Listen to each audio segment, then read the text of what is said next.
ఉద్యోగాలన్నీ computer smart ఫోన్తో జరుగుతున్నాయి. Duty సమయంలో కొద్ది సమయం దొరికితే స్మార్ట్ ఫోన్, ఇంటికొచ్చాక కాలక్షేపం కావాలంటే టీవీ. ఇలా మానవ జీవితమే డిజిటల్ మయం అయిపోయింది.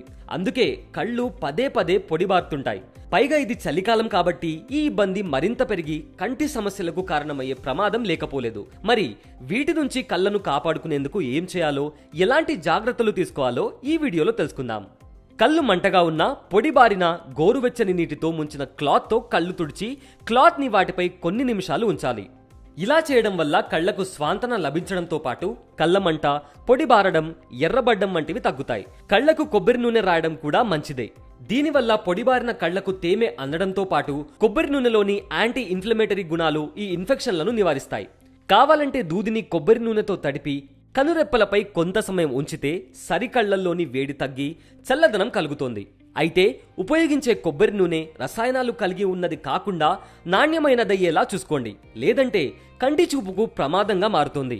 కొబ్బరి నూనె మాదిరిగానే కలబంద కూడా కళ్లకు మేలు చేస్తోంది. పొడిబారిన కళ్లకి మాయిశ్చరైజర్లా పనిచేసే కలబందను కళ్ళు ఉబ్బినా, మంటగా ఉన్నా కంటి చుట్టూ మృదువుగా మర్దన చేసినట్లుగా రాసుకోవచ్చు.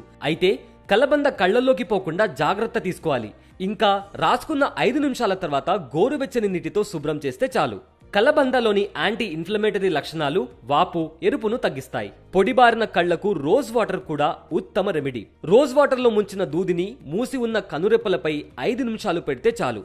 అలసిన కళ్లకు మేలు చేసే రోజ్ వాటర్లో విటమిన్ ఏ ఉంటుంది. ఇది పొడిబారిన కళ్లకు తేమను అందిస్తుంది.